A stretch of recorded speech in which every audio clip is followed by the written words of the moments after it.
So, good morning to all of you, ladies and gentlemen, dear Axel, dear Jeffrey, dear all. It is my great pleasure to welcome you all here today for what has become a regular event of the Global Interdependence Center in partnership with the Banque de France in this nice auditorium. The GIC seeks to further cooperation and understanding among nation-states. In these troubled times, obviously, such a goal is something that we should all aspire to achieve. This is the reason why we here at the Banque de France value today's event. It gives us the opportunity to reflect on an important issue facing central banks, namely inflation expectations, implications, and policy response in a new paradigm for commodities. I'm looking forward, as you are probably, to the debates that are going to take place today. The quality and diversity of the speakers are quite impressive. I have no doubt that they will help us gain more insight into the latest developments and the challenges that they raise. I now leave the floor, I guess, to John Sylvia, GIC Vice Chair. Is it the case? John, here you are, who will comment on today's program, which promises to be exciting. Thank you again for being here. And I wish you and all of us, indeed, a fruitful conference. John, the floor is yours.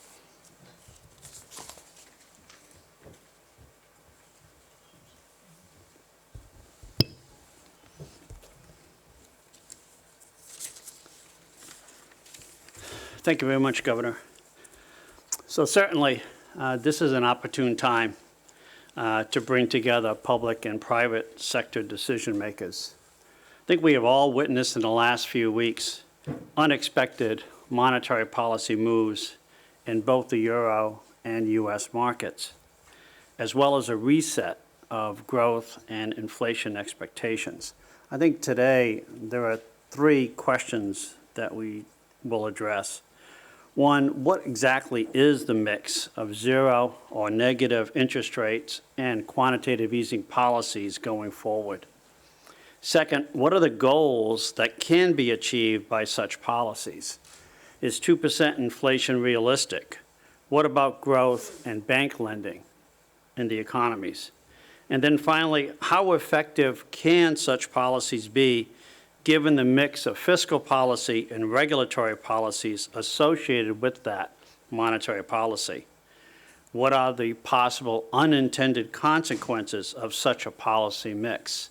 I look forward to listening to the discussion today on these issues, which are so critical to us, and now I'll turn it over to Stephen.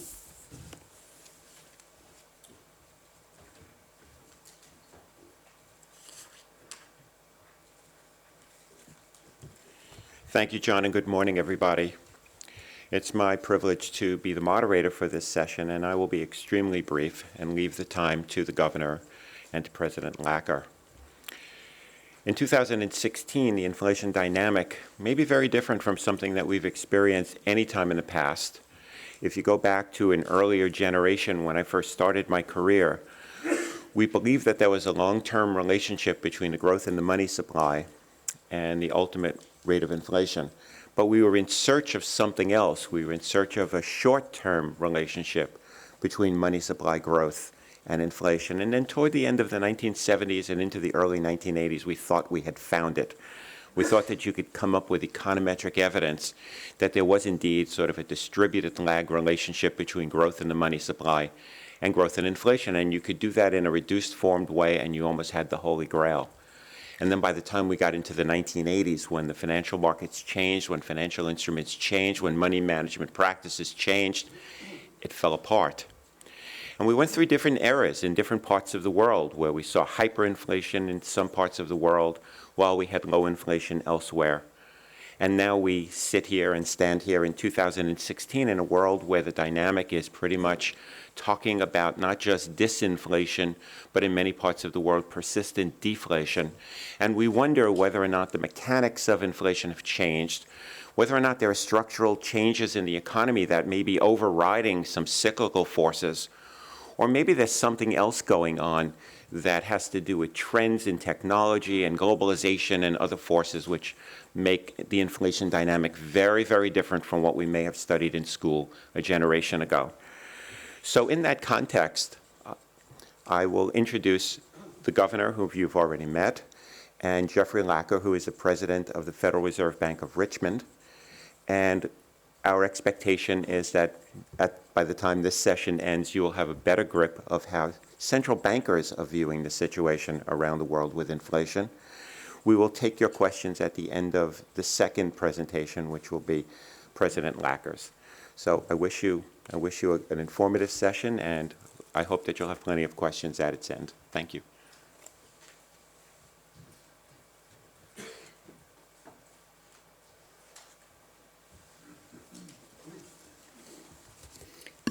Thank you, Steve. So I will begin with a speech about the role of monetary policy, which is a great broad topic. But we all know that since the financial crisis, central banks have been tested on several levels. Their ability to keep the transmission channels of monetary policy active, their ability to deliver on price stability, their ability to support the economy. Central banks in many jurisdictions have done a lot to reach their objectives, and their role has largely been hailed as positive in exiting the crisis. But faced with inflation remaining below the target and commodity markets going persistently through bear territory and growth momentum losing steam, central banks' action is now called into question. How effective is monetary policy, and how effective can it be in the future? Aren't central banks running out of ammunition? Monetary policy faces challenges, that is true. But these challenges can be mitigated. Central banks have proven that they were ready to do their part. But my conviction, and not only mine this morning, is that they cannot remain the only game in town. Let me focus my remarks today on the case of the euro area. Jeffrey will certainly give you more insight into the US situation. I understand, Jeffrey, that you came directly from the FOMC to the Banque de France. We are very proud about that. And I would first like to elaborate on the challenges we face as central bankers, then on our instruments and their effectiveness, and I will give some comment on the ECB package of March the 10th. Let me start first with the challenges. As you all know, the Eurosystem's primary objective is to maintain price stability, that is, inflation rates below but close to 2% over the medium term. However, in the euro area, like in most advanced economies, inflation remains too low.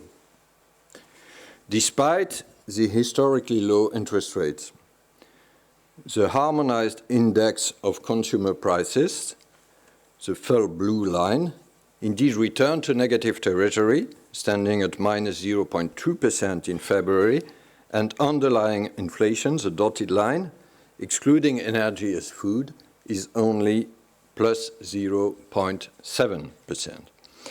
A certain number of factors are currently contributing to low inflation. Primarily, the euro area is faced with deflationary pressures associated with a series of economic shocks.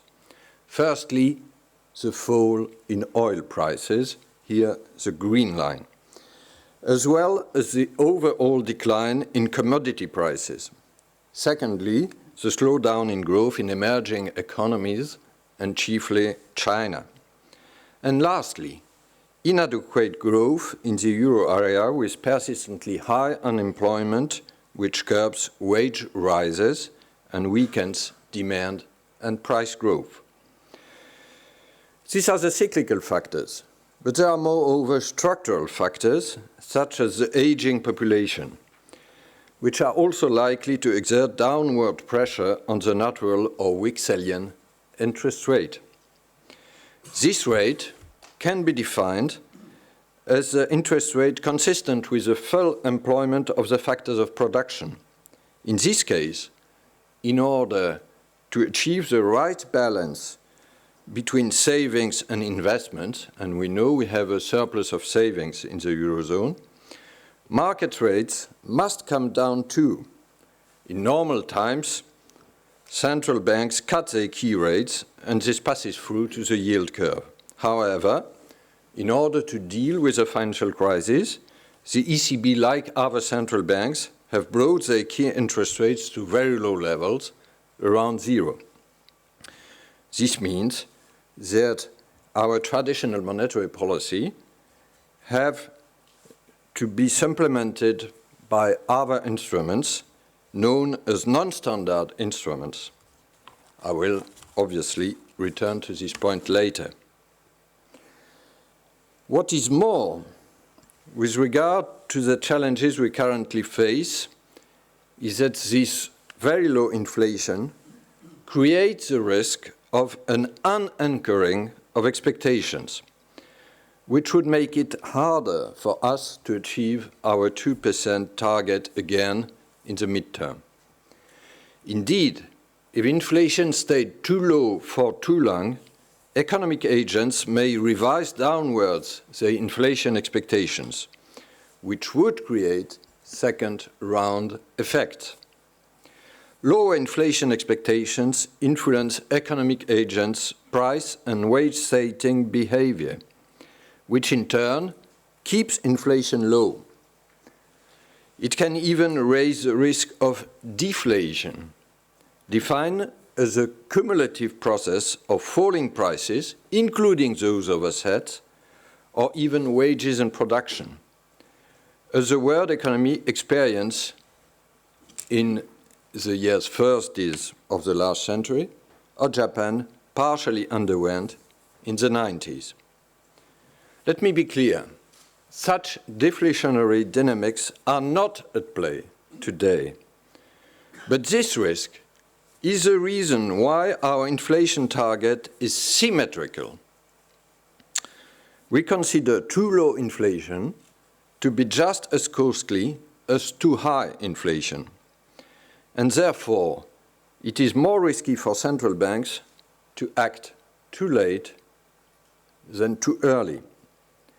Since the start of the year, we have observed that market-based measures of inflation expectations have fallen. Nevertheless, the latest forecast provided by the ECB continue to point to a gradual rise in inflation over the coming years, 0.1% in 16, 1.3 in 17, and 1.6 in 18.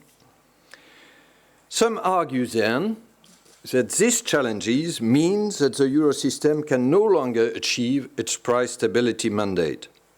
I don't think so. Current challenges do not call into question our mandate, but they change the way in which we fulfill it. Some argue that the Eurosystem should rather change its objective. But for the credibility of monetary policy, this objective must be maintained. This 2% target is a medium-term anchor at a time when there is so much volatility and short-termism affecting the economy. And indeed, most central banks in advanced economies share this medium-term 2% objective, including the United States and Japan. This has been the ECB's objective since 2003, when it was proposed by its former chief economist, Ottmar Issing. This brings me to the second part of my speech. How effective is our monetary policy? Since the summer of 2014, we have implemented, as we know, a series of non-standard monetary policy measures to complement cuts to key interest rates. These non-standard measures have produced tangible results. They have translated into a substantial easing in borrowing conditions for euro area companies. You see here the interest rates on new loans for non-financial corporates. Since June 2014, the cost of borrowing for businesses has fallen by 80 basis points as an average in the Eurozone. This is the black curve. Without non-standard measures, we estimate that we would have had to lower key rates by around 100 basis points in June 14 to achieve a similar effect. This has also helped to stimulate the volume of lending to the real economy. In the euro area, outstanding loans to businesses have gone from a contraction of minus 2.5% in June 14 to growth of plus 0.6% in January 16.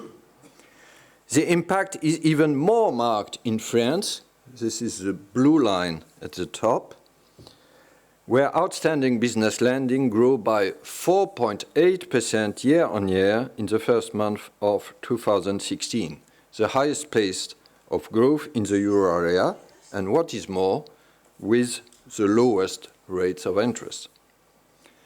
Convergent estimates from the ECB and the euro system indicate that all other things being equal, the measures introduced since June 14 should add 1 percentage point to cumulated inflation over the period 2015-17, with a similar impact on growth. In France, they helped to boost last year's growth by 0.3 percentage point. That represents about 80,000 additional jobs for the economy.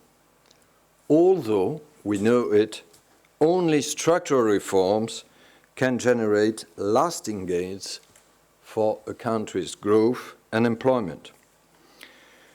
To conclude on the estimate of effectiveness, the IMF, regarded as an objective judge of the relevance of economic policies, was unequivocal in its assessment at the last G20 meeting in Shanghai at the end of February, saying, quote, "The ECB's asset purchase program has supported the recovery by improving confidence and financial conditions, and monetary policy should remain accommodative," unquote. Why have we decided to do more on March 10th? The comprehensive package that has been introduced by the ECB sends out two clear messages. First, our decisions are guided by our mandate, which is to bring inflation back towards our target of 2% over the medium term. We are firmly set on this objective, and we have a broad range of instruments with which to achieve it. We are not out of ammunition. In addition to interest rates, we are also acting both on bank credit easing with a new series of TLTRO refinancing operations, TLTRO II, and on market financing via the extended QE asset purchase program to 80 billion euro per month, including corporate bonds. On top of that, we are guaranteeing that we shall continue to do so for as long as necessary via forward guidance. So, negative interest rates are only part of a much more comprehensive package. We think that they have been effective, but they naturally have their limits. Furthermore, the Governing Council gave a strong signal of its will towards an internationally cooperative attitude as it decided not to opt for a tiering system exempting banks from negative rates. Second message, our priority is to promote the financing of the real economy. The goal of TLTRO2 is not, as some have claimed, to offset the impact of negative rates on banks. It is to encourage banks to lend to corporations, SMEs, and households alike. Similarly, extending the asset purchase program to corporate bonds will be of particular benefit to large French corporations. In other words, we are securing the provision of credit to businesses and households and protecting it from tensions which could be linked to market volatility. Now, and this is an important point, what about the risks? I talked earlier about the risk of doing nothing. We need to take action in order to bring inflation back up towards 2%. That said, we also need to keep a close eye out for any possible negative side effects of our monetary policy, notably for financial stability. We are actively monitoring the financing cycle, including in France, where the task falls to the Haut Conseil de Stabilité Financière, High Council for Financial Stability, set up 3 years ago in 2013. I took part last week in the 8th meeting at the Finance Ministry. For the time being, we consider that there are no signs of bubbles forming in our main financing markets. On the whole, developments in the equity markets appear in line with corporate profit forecast, while evolutions in bond yields also seem consistent with the outlook for inflation and growth. Nor are there any signs of excessive credit growth in the financial system. Nevertheless, we remain vigilant over all aspects of the current macroeconomic and financial environment. And last week, this High Council for Financial Stability alerted on potential risk associated with commercial real estate, especially, and I quote our communiqué, the sharp rise in demand by investors on certain market segments and a high level of prices, in particular office prices in the Paris area. The High Council's assessment on this offices sector in the Paris area will be released for public consultation in the coming weeks, and we are ready, when needed, to take action with macroprudential measures to prevent and mitigate any systemic risk that might arise. In sum, and let me conclude, monetary policy is doing a great deal to counter weak inflation and support economic activity. It is our duty, and we will continue to do so with steadfast resolve. We are consistent in our objective, we are ready to act with the right instruments, and we are alert to any possible risks. However, I would like to stress again, and here we will all agree on, that monetary policy cannot be the only game in town. Other economic policies also have a crucial role to play, and Europe's economic policy must take this opportunity we offer with our last package. This is precisely what the members of the G20 reiterated in Shanghai on the 27th of February. I quote, "Monetary policy will continue to support economic activity and ensure price stability, consistent with central bank mandates. But monetary policy alone cannot lead to balanced growth." Unquote. Where there is sufficient margin to do so, fiscal policy must support demand. This is not currently the case in France, but it is in other countries in Europe. Moreover, structural reforms remain absolutely vital in many countries, beginning with France, to encourage creations of jobs and of businesses, and thus bring the economy to its full potential. And at European level, we need to move finally towards a true economic union in addition to the monetary union embodied in the euro system. Only by optimizing the governance of the euro area, we optimize growth. And as a matter of fact, I was invited by the think tank Bruegel to speak about the governance of the euro area tomorrow in Brussels. The current extremely accommodative monetary policy stance creates the ideal conditions for carrying out much needed reforms. It should not be used instead as an excuse for putting them off.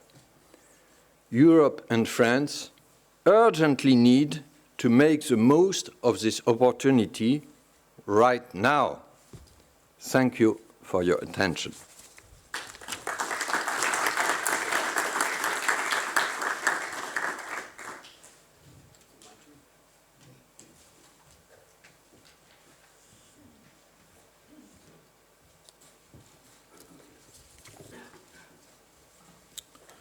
Good morning.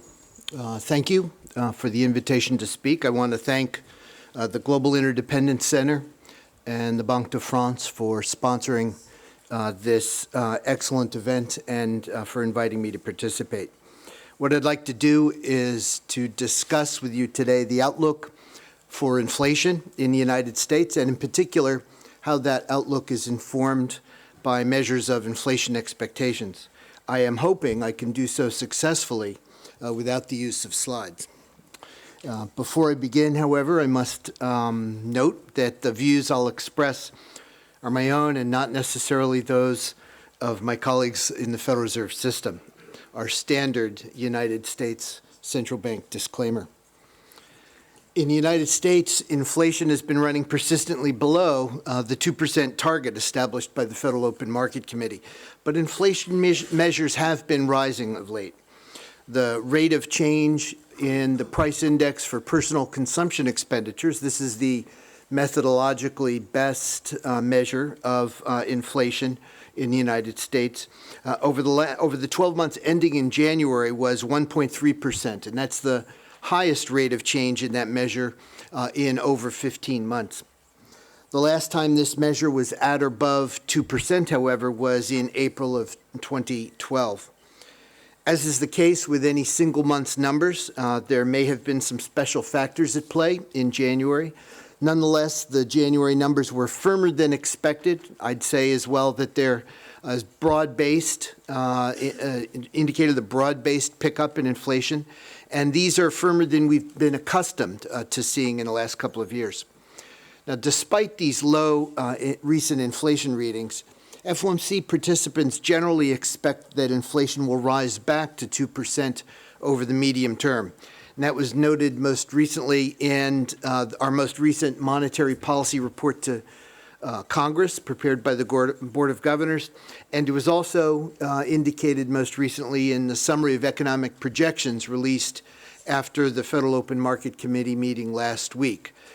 Every other FOMC meeting, the participants are all asked to submit their economic projections for growth, inflation, unemployment, and the federal funds rate over the next several years. Those are posted online, and you can see that we're all projecting, generally projecting inflation to go back to 1.9 or 2% over the next 2 or 3 years. But it's not just the committee's expectations that matter. We also must pay attention to and try and measure what the public expects the path of inflation to be. So why does it matter what the public thinks about expected inflation? Well, it's because expectations of future inflation have a critical effect on current inflation. One way to understand this is to think about the value of money, the amount of goods and services that can be bought with a given number of, in our case, dollars. If people expect inflation to erode the future value of money, it will be quite rational to place a lower value on money today. And this principle applies equally well to the price-setting behavior of firms. If a firm generally expects the level of prices overall to rise by 3%, say, over the coming year, it will take into account the expected increase in the costs of inputs and the prices of substitutes when setting its own prices today. If you multiply that across all the firms in the economy and consumers in the economy, expected inflation can very easily become actual inflation.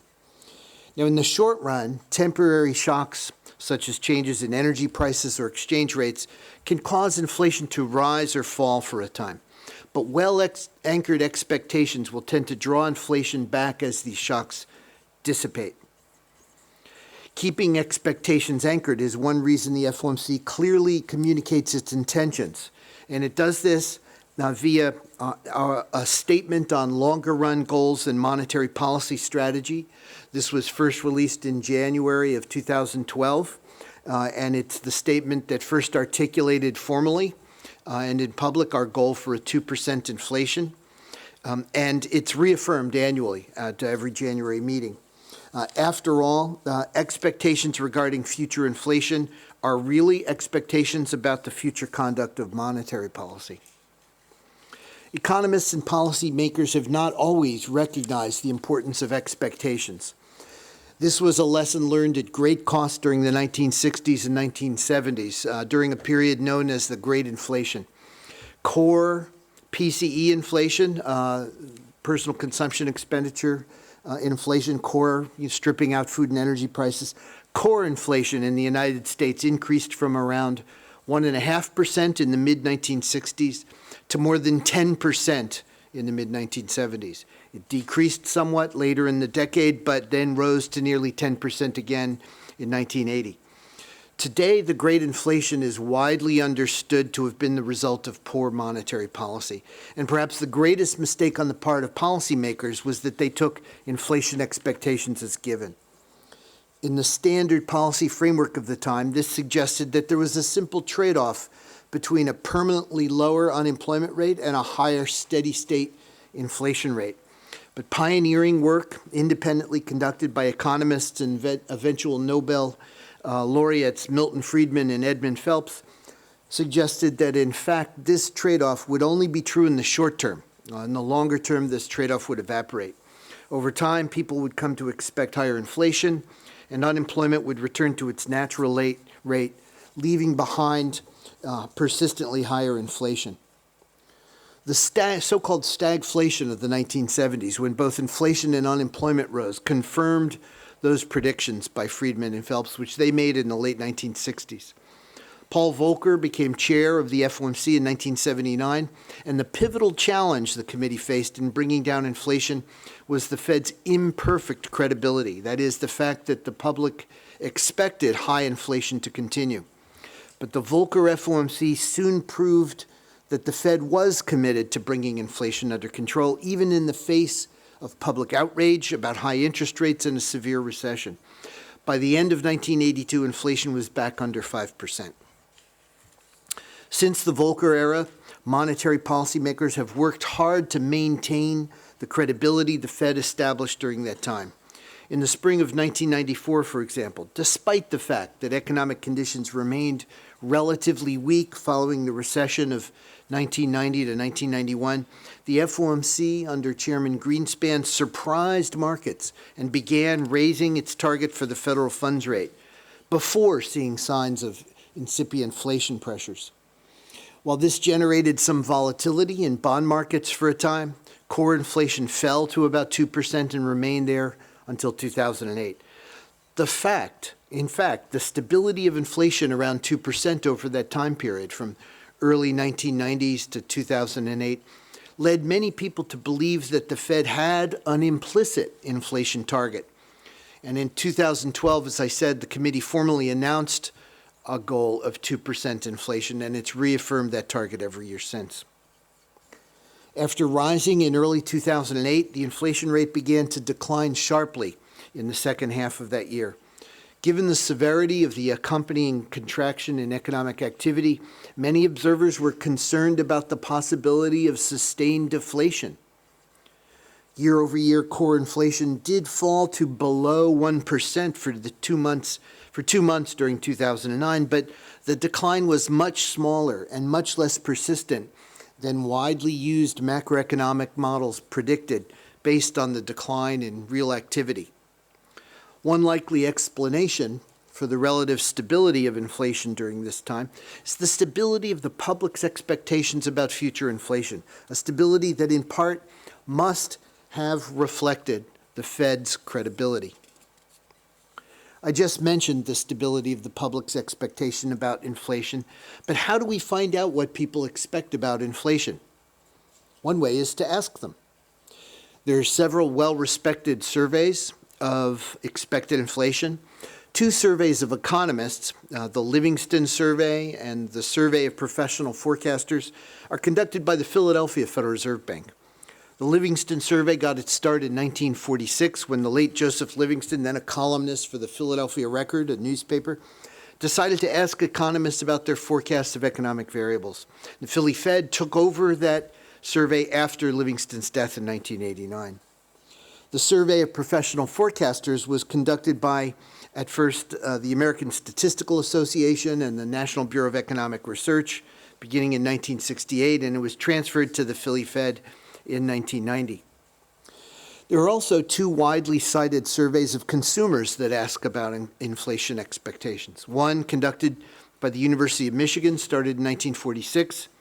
In 2014, the New York Fed launched its survey of consumer expectations, and it was designed to address several methodological issues with the design of other surveys. It's a very large, broad survey. I recommend it highly. These 4 surveys differ in their survey samples, the questions they ask, the time horizon specified in the questions, but currently they all seem to be telling the same story. Inflation expectations have been lower of late, but are not inconsistent with the Fed's goal of 2% inflation over the longer term. For example, in February, the Michigan survey, which asks consumers how much they expect prices to rise, in other words, it doesn't ask about a specific measure of inflation. It just asks, how do you expect prices to rise? How much do you expect prices to rise? The median respondent expected an increase of 2.5% over the next year. That was down from 2.8% in February of last year, but the median expected inflation rate over the next 5 years was also 2.5%. Both of those numbers above our 2% objective, obviously. In the most recent survey of professional forecasters, respondents on average expected headline PCE inflation of 1.3% in 2016. That's down from 1.8% in the last survey, but expectations for 2017 were unchanged at 1.9%. Over the next 10 years, respondents on average to that survey of professional forecasters expected inflation of 1.97% per year, very close to our 2% goals. Now, survey measures have both pros and cons. For example, a survey of professional forecasters can be thought of as aggregating across a wide range of modeling methodologies and judgmental approaches to forecasting. In a sense, such a survey can take advantage of a wisdom of crowds kind of phenomenon in which aggregate assessments outperform any one individual's assessment. Sorry, John. On the other hand, consumer survey participants might be overly influenced by the things they see every day, such as gas prices, which can be, and they might be unfamiliar with the adjustments that statisticians make for quality changes in products. So they take out changes in quality that might affect price. Price changes due to quality changes are eliminated, and consumers might might not really have a clue about how that works and might not even know it exists and might have a hard time adjusting for that themselves. So this might explain why inflation in surveys like that typically runs significantly higher than actual realized inflation. Still, though, research suggests that surveys are the most accurate predictor of future inflation, at least in a short run. Now, one drawback of surveys is that they are just words. Economists generally place more stock in what people do, particularly what they do with their money, what they spend money on, than in what they actually say. So that's the rationale behind the Treasury inflation-protected securities, which the Treasury Department in the United States began auctioning off in 1997. TIPS, for short, Treasury Inflation-Protected Securities, TIPS, as these securities are called, are issued in terms of 5, 10, and 30 years. For these types of securities, the payments to investors adjust to compensate for changes in the Consumer Price Index, which is a measure of inflation, an alternative measure of inflation calculated by the Bureau of Labor Statistics. The principal value of that security is tied to the CPI, we call it. When the CPI rises, the principal value increases. When TIPS reach maturity, investors receive either the inflation-adjusted principal or the original par value, whichever is greater. So in this way, the principal value of the bond is protected against inflation, although it's not diminished by accumulated deflation. A conventional Treasury bond, by contrast, whatever its maturity, pays investors a nominal yield, and that nominal yield can be thought of as consisting of two components: a real inflation-adjusted rate of interest and an implicit compensation for inflation that occurs over the maturity of the bond. The TIPS yield presumably approximates the real interest rate component of the regular conventional Treasury bond. So the difference between a TIPS yield and the yield on a traditional Treasury security of the same maturity is called inflation compensation. The difference is the yield compensation that investors require to be willing to accept the exposure to inflation associated with Treasury securities. This is also referred to as break-even inflation rate, meaning it's the inflation rate for which investors would be indifferent between the TIPS and the traditional Treasury securities. Now, inflation compensation is not the same thing as expected inflation. I want to repeat that for emphasis. Inflation compensation is not the same thing as expected inflation. The differential between the yield on inflation-protected securities and a traditional Treasury security compensates both for the inflation that's expected and for the risk that inflation turns out to be different than the investor expected. In addition, the yield on TIPS includes a liquidity premium, a premium because the market for TIPS securities isn't nearly as large as the market for the traditional Treasury securities, and thus trading isn't as liquid, and you need to be compensated for the additional bid-ask spread that you're going to suffer. These risk and liquidity premia can cause inflation compensation to either understate or overstate expected inflation. The liquidity premium, for example, causes it to understate expected inflation. So economists have conducted extensive research to try and extract measures of expected inflation from inflation compensation measures.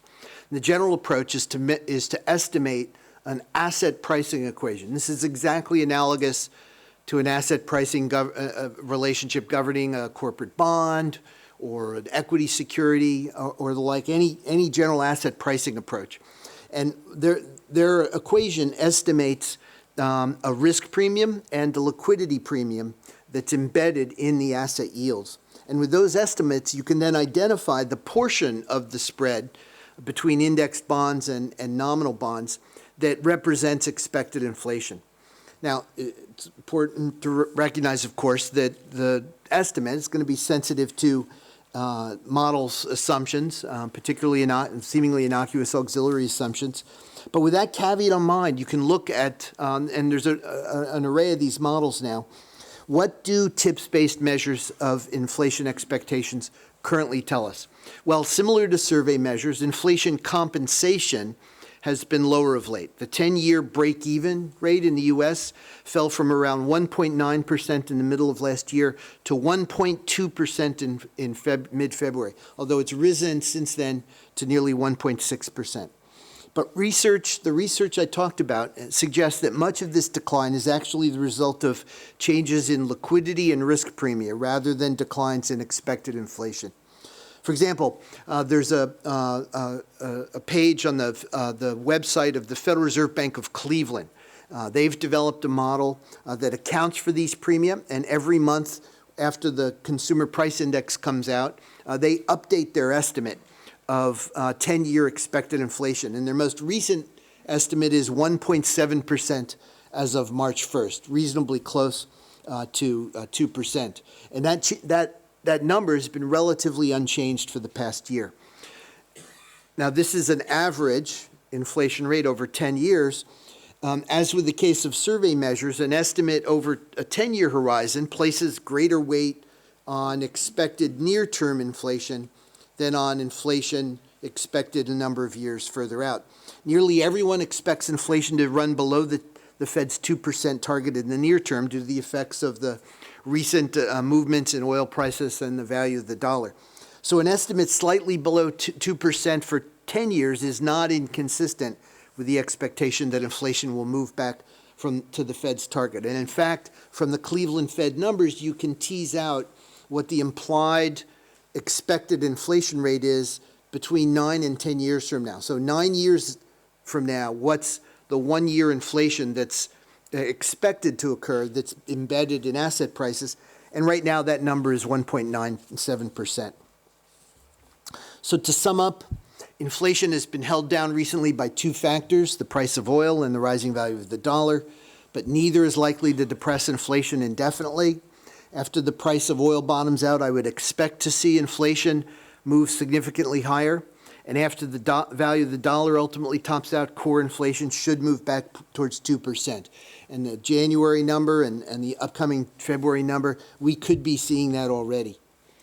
Although recent declines in inflation compensation are worthy of giving one some pause, I think the evidence indicates that inflation expectations, as opposed to inflation compensation, remain well anchored.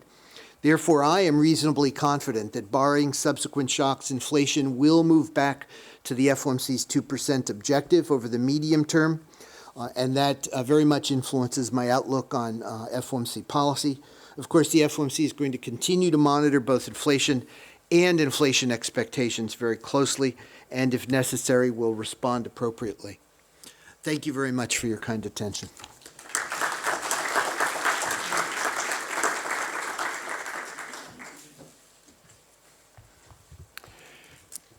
Distinguished Governor and Mr. President, thank you very much for your comments. Before we begin to take some questions from the audience, I thought I might pose to you two questions really quickly. Back in December, the Federal Reserve for the first time started to raise interest rates, albeit at a halting rate, with no guarantee as to what the pace would be or how much rates would ultimately rise. Excuse me. Meanwhile, this month, the ECB took a different tact and went into more accommodative policy. I wonder if each of you might comment on what you see as the importance, if any, of having all of the major central banks pursuing policies that in some way are synchronized as opposed to diverging.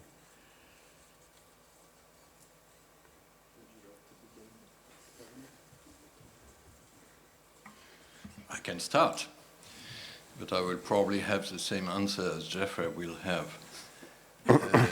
We have different business cycles, and we have the same objectives. And our objective is price stability, domestic price stability. So it's very logical that we don't have the same move at the same time. And I very often read of a so-called or supposed greed divergence. I think, on the contrary, it's a great wisdom.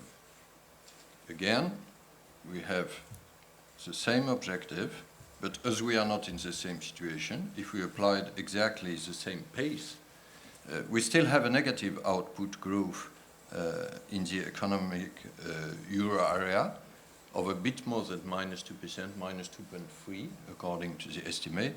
So it's logical. And we have inflation, which is negative, inflation expectations, which are unfortunately under what Jeffrey described for the US. So it's logical that we have, at this time, a more accommodative monetary policy. Governor's correct. We completely agree on this. Different economic conditions evolve differently in different countries, and widespread experience has shown that monetary stability is best achieved by each central bank ensuring sound monetary conditions in their own country. While it would be nice for policy to be synchronized, what would be nice is for the economies to be synchronized and all growing well. I think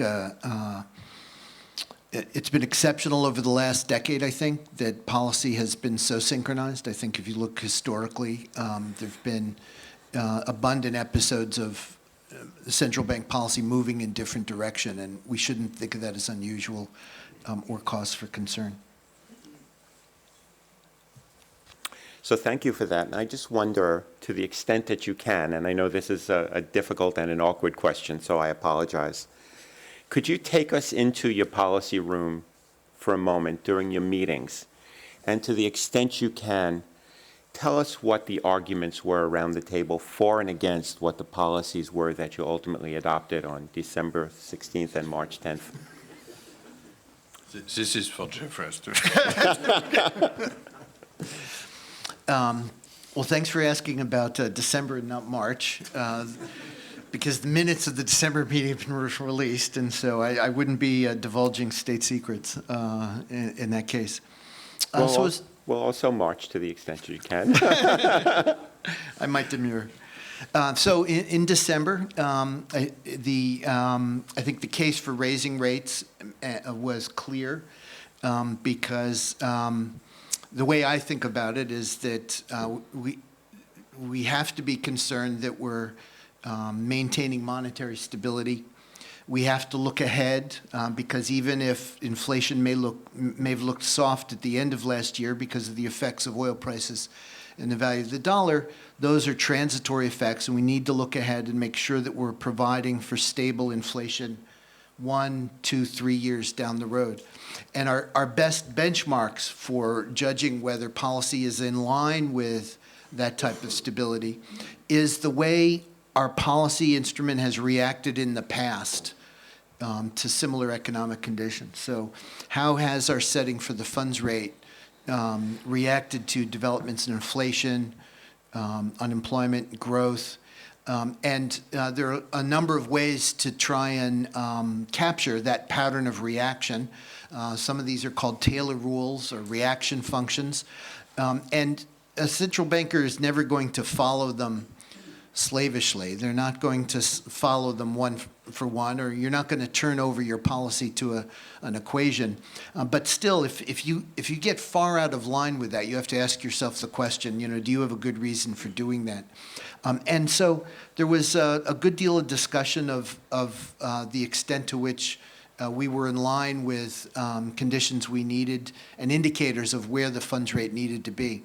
At the same time, there was a recognition, and the governor alluded to this, that there does seem to be evidence of a longer run trend in real interest rates. And he referred to the natural rate, or Vixelian rate of interest. So there's been a lot of econometric work on this. A colleague of mine, John Williams, has done some work that's publicly available and regularly updated. And that would indicate maybe a little bit less tightening, a bit lower federal funds rate than would otherwise be the case. This seems to evolve in response to global savings and investment trends, relative demand and supply. But nonetheless, even our best estimates of that natural real rate are far above the current level of the real interest rate in the U.S. So real interest rates in the U.S., the funds rate, say 50 basis points, 36 or so, minus an expected inflation rate of 1.5 or so. It's still well below -1. Our best estimates of this natural real rate are 0 or above. Some rates are 1.25%. That's a standard estimate. So we still have a long way to go to align current policy with where it needs to be based on our pattern of past behavior, which has served us so well. And I think that was a major focus of my thinking about the decision in December. As you may know, I would have liked to have moved in October or September and voted accordingly, but was glad we finally lifted off in December. Do I need adding something? Yes, you were at the ECB meeting, not me. So I'm in the same situation. The minutes for December were published. The minutes for March are not yet published. So let me give only some general comments. The rule of the game, I don't comment about my personal positions or the debates, the precise debate we had. I think it's a guarantee of independence. What is important is to comment about our collective decisions. But may I perhaps give 2 or 3 highlights? First, we are data-driven, and our meeting of December and March have been associated with a deep analysis of the economic situation in the Eurozone and with the publication of our new forecast, BMP and MP. And this is a very important part of our debate. And on all of that, we agree that there are downside risks. We were all in line with the new figures published in last March, so a downwards revision of growth from 1.7 to 1.4 for this year, and a sharper downward revision of inflation due to oil prices fall, but also to some kind of second round effect, and this was the important point. From there, we all agreed, I guess, that there was, in December and in March, a necessity to act. I draw your attention to our January meeting, when we said we had no new forecasts, but that we were about to review and possibly reconsider our monetary policy measures. And this was a unanimous conclusion. And then we had, in December, you can see it in the minutes, and in March, a debate about the precise content of the package. The package is very comprehensive. It used a very broad spectrum of tools. We had a discussion on each tool. There can have been a debate, but at the end, the package, which I see as a bold and strong compromise, has been adopted by an overwhelming majority of the board members. So I think we have had a very useful discussion. And again, I stress that I think that as a rule of the game, it's better to have some collective comment on the decision on the ECB and not to insist too much about each individual position. This is for our debate, which is, again, a very constructive one. Thank you both very much. I know that was an uncomfortable question. Your questions would be most welcome. Sir?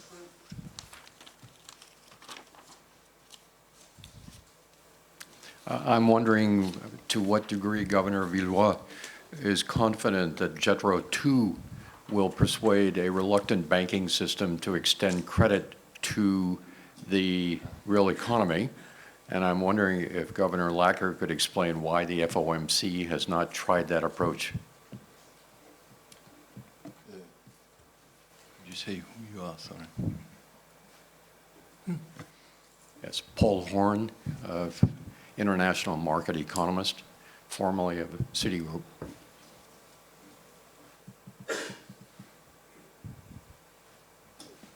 Should we take Yes, if you don't mind. each question? Yeah. So your question is about the consequences on the banking system. Is that it?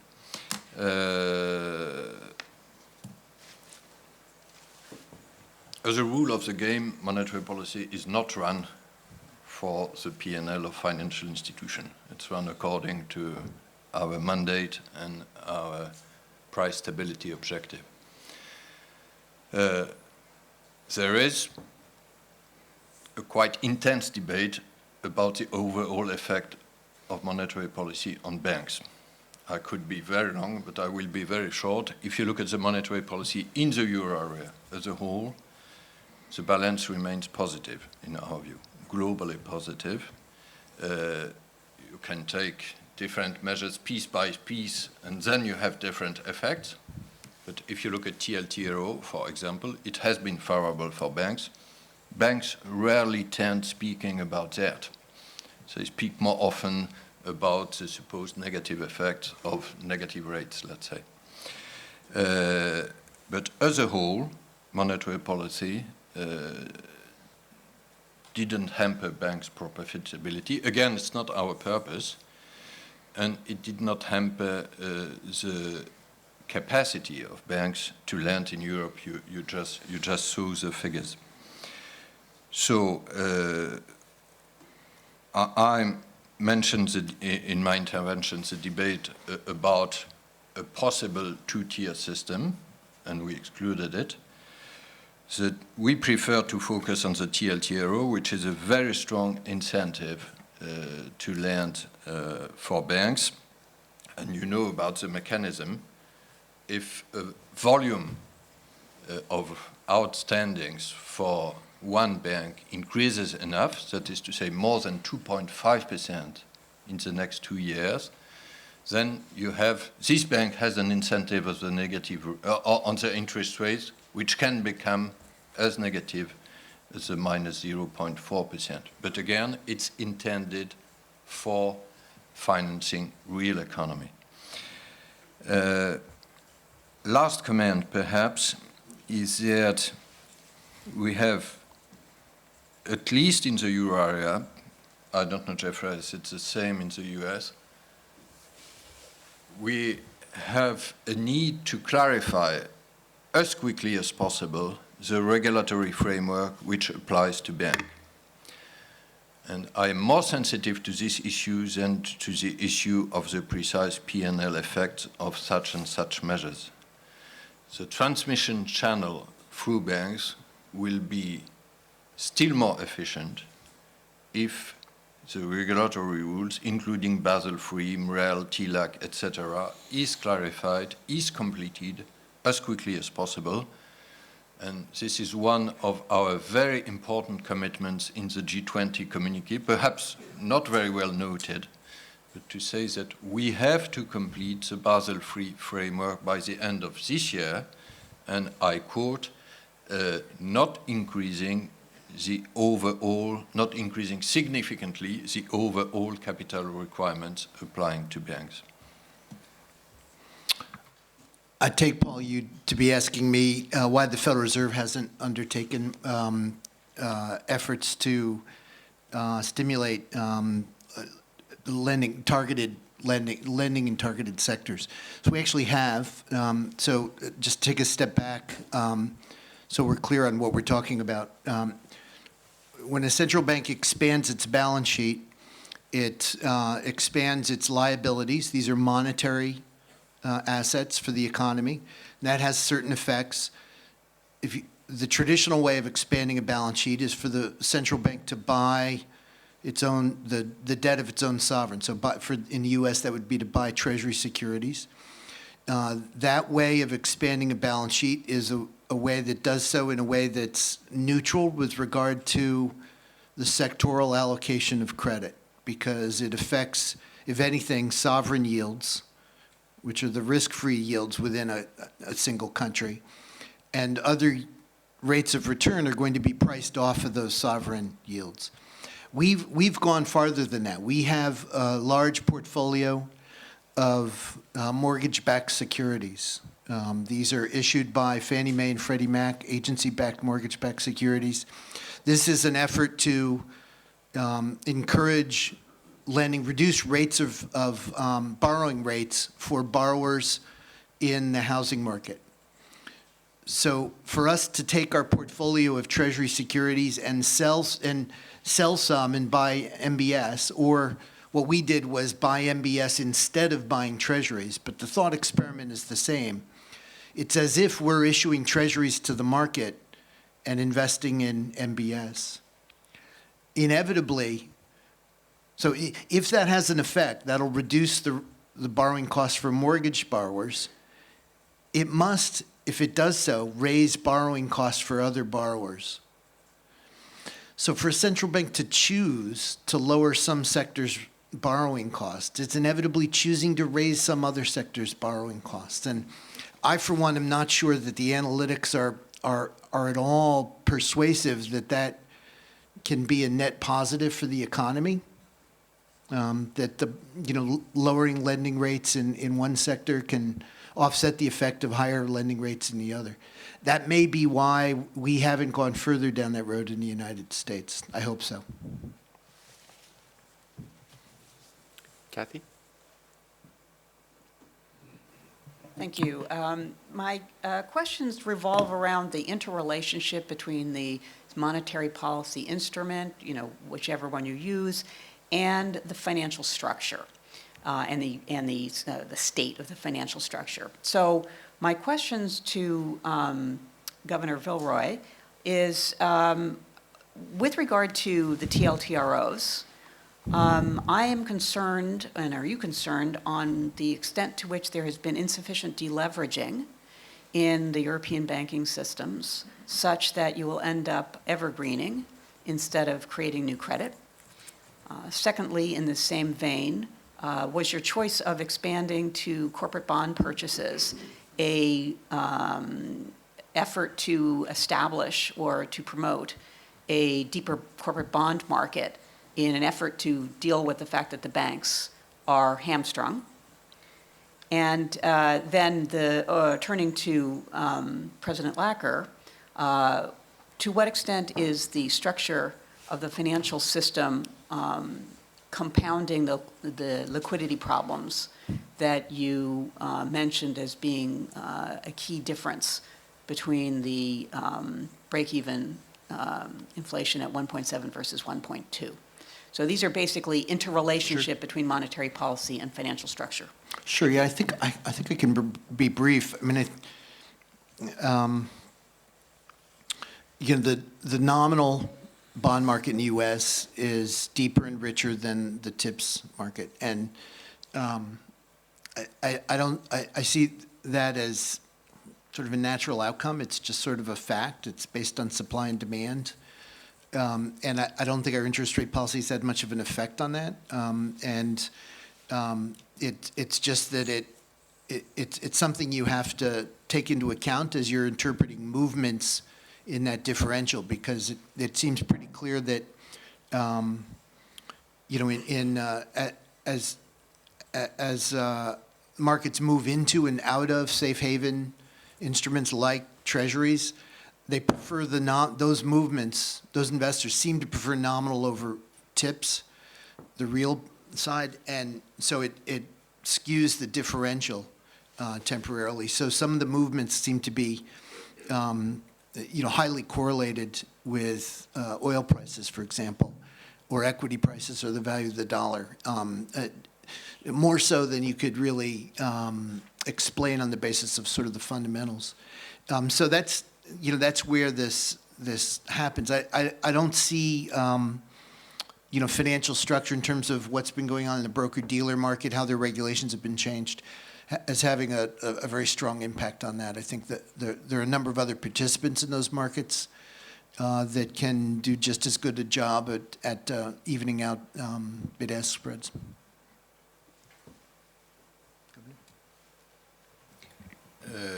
Some quick words on the financial structure. There has been a significant deleverage by European banks. And especially if you look at wholesale funding, its volume has diminished. So what is important for us with TLTRO is, as I said, to secure the funding of real economy. We don't know yet what will be the volumes of TLTRO to use by banks, but it's some kind of protection, as I mentioned, against a possible tightening of financial conditions due to market volatility. And this tool has proved to be efficient with TLTRO 1. One of the advantages of TLTRO 2 is that we will have 4 TLTRO 2 to March 17, and each of them will have a maturity of 4 years. And probably one explanation for the decreasing success of TLTRO 1 was that the maturity was shorter and shorter, as you know, because there was a fixed limit in 18. And here we have a more efficient tool of 4 years for each new TLTRO 2. But we will see how banks use it. And we think, if you look at the euro area as a whole, we have a growth of credit of plus 0.6%, as I quoted, for businesses. So we still want to foster, to help the financing of European corporates. Turning to NFC bonds, we said very clearly that it would exclude banks. And so it's another way of helping the real economy. We are working on the precise details, and the first purchases will be very probably in June. It will be shared risk among national central banks, but national central banks will play a very important role in these purchases. We have the expertise, we have the skills, we have them precisely at the Banque de France. So we will give more details in the coming weeks, but we are confident it's another tool, probably not in the same amounts, but it's another tool to help the funding of the real economy. Thank you. With just a few minutes remaining, I would ask that respectfully that the questioners maybe just ask one question so that we could take as many as possible from as many different people. Yes, sir. Sure. Alfonso Ricciardelli from SGH Macro Advisors. My question is to President Lacker. How soon do you think the inflation might surprise to the upside, given how soon do you think during this year, maybe, or next year, is there a chance that inflation could surprise to the upside in the U.S.? So I think the recent data on inflation have because they've come in firmer than expected, suggest that upside risks to inflation have increased, maybe not significantly, but I think noticeably, and I think materially, and I think you have to. I think we need to take that into consideration. I'm expecting inflation, core inflation of close to 2% next year, in 2017, and I think it'll generally be firmer this year than it was last year. Thank you. Manis? Manis Rani from Bloomberg. President Lacker, can I just ask you a question in regards to, there's a great deal of discussion in regards to the strength of the dollar in 2015, in the minutes from the Fed. Of course, in 2015 we've had some erosion in the value of the dollar, a drawback in the value of the dollar. Is that something that the Fed welcomes, a reprieve in the strength of the dollar? So I'd describe the value of the dollar as a factor that has some obvious implications for growth and inflation in the U.S. and elsewhere, obviously. And its path is something we take into consideration. I would not describe policy as attempting to engineer any particular path or any particular target range or value for the dollar.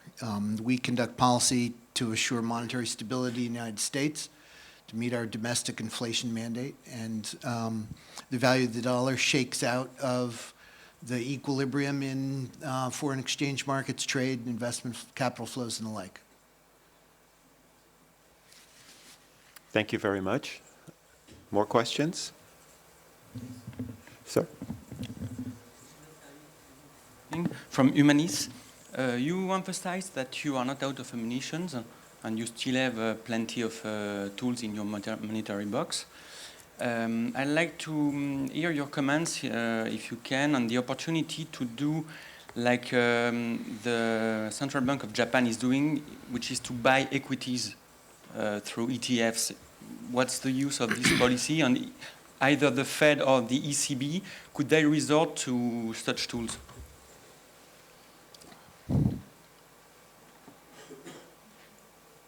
I will be very brief of that. Our priority is clearly the perfect implementation of the comprehensive package we decided 10 days ago. So to speak about further measures and still more unconventional one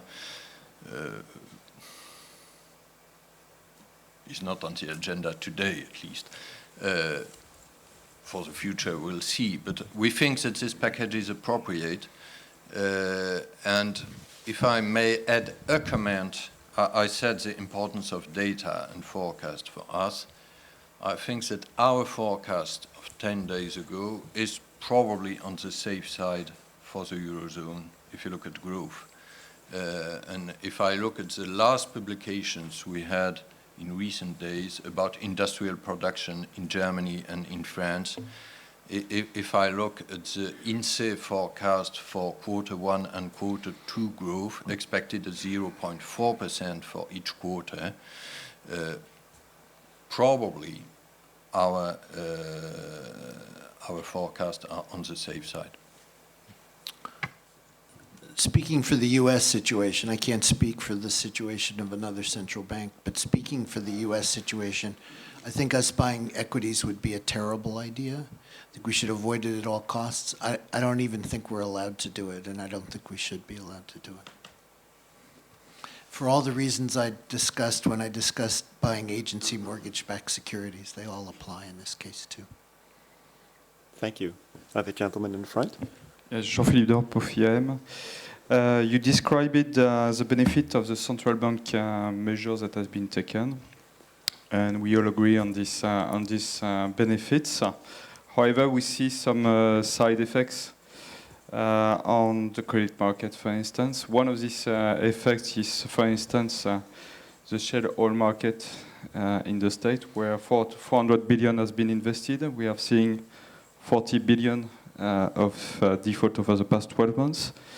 And this has been invested on the basis of low rates, high liquidity, and a oil price. And we see that this assumption can evolve as for the emerging market.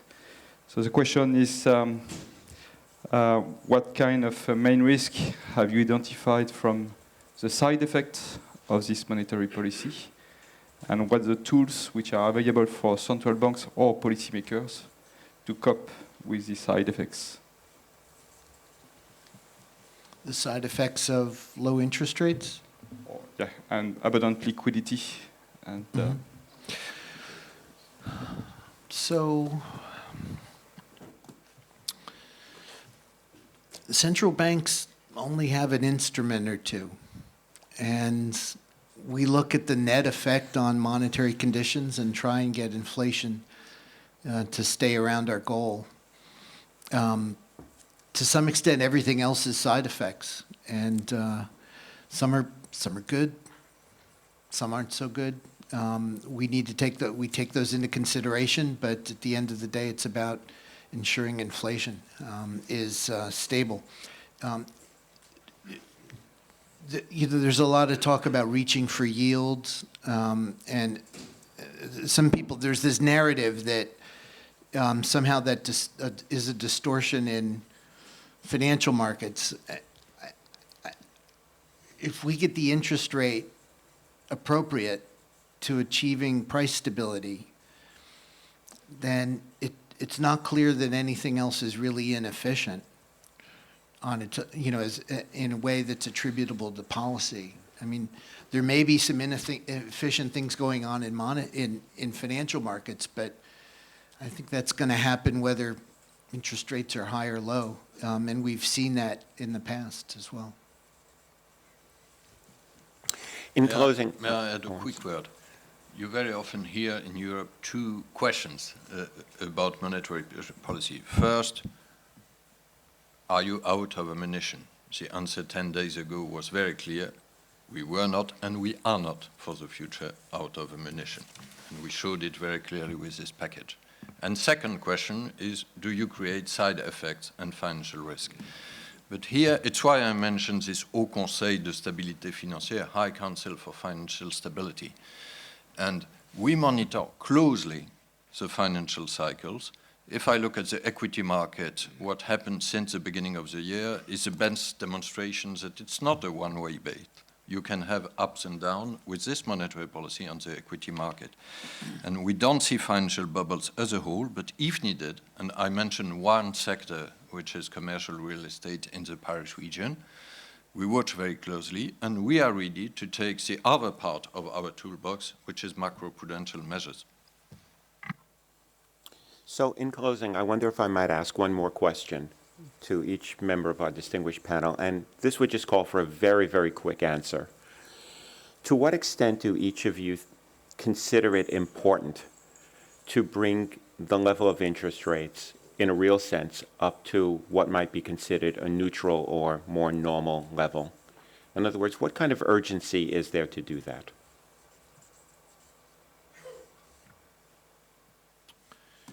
So my answer is just colored by historical experience and awareness of times like 98 and 99 and 2003 and 4 in which our hand was stayed for a time out of concern in 98 for financial market resilience and in 03 for other reasons.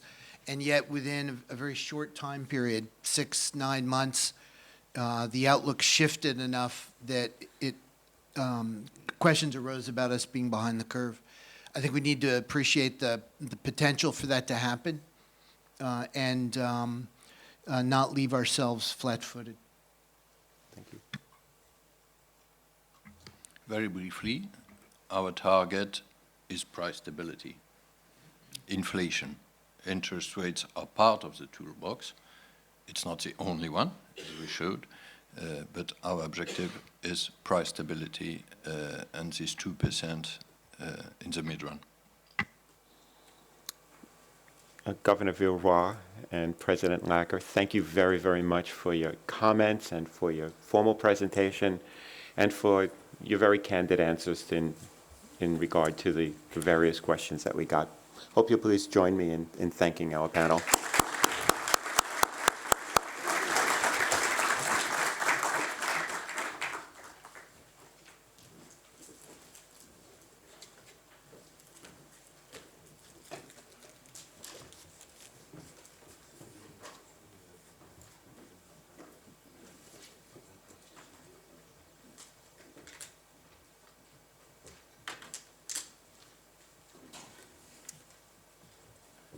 Good morning. I'm Michael Drury, and as chairman of the Global Interdependence Center, I'd like to thank you all for attending this wonderful event in this beautiful venue. This is our 8th time at the Banque de France, and one of our best events. I'm glad you could all come.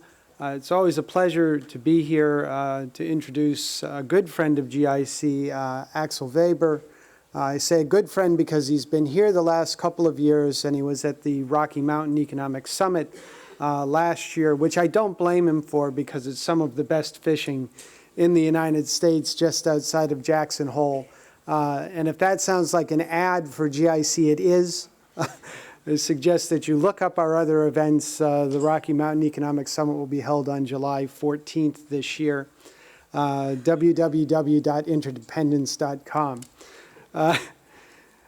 It is, again, a pleasure to introduce Axel Weber, who I think brings an interesting perspective in that in his current position at UBS as chairman, he has to deal with the application of monetary policy, whereas in his previous position as president of the Bundesbank, he was a significant influencer of that policy.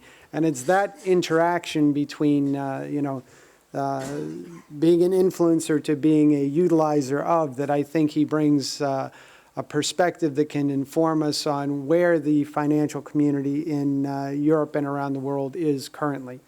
With no further ado, Axel Weber.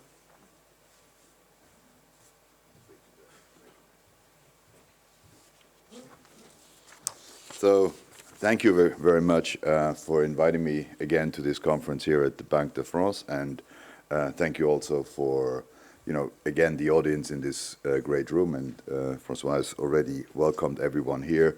My friend Jeff has been sort of on the central bank circuit for about 12 years. We started jointly in 2004, and whilst I've moved on, he's still hanging in there. So very good to see friends here again. And you just gave away one of the incentives why going to Jackson Hole, Wyoming is interesting, even after having been a central banker, because there are conferences there that are well worth going to.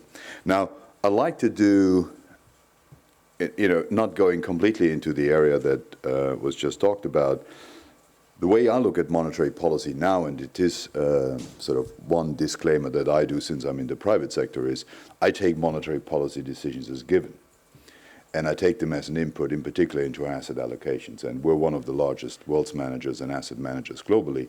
And asset allocations are a key part of how we interact with clients.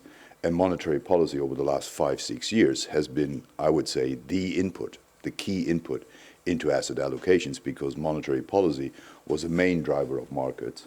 And I'm going to go a bit into, whilst I appreciate some of the policies that are here, they do have side effects and they do have an impact beyond markets. And I'd like to talk a bit about this area. So what I agree with Francois that, and I think we all agree in this room, that fiscal policy in particular, but also structural policies must support monetary policy for a sustained recovery.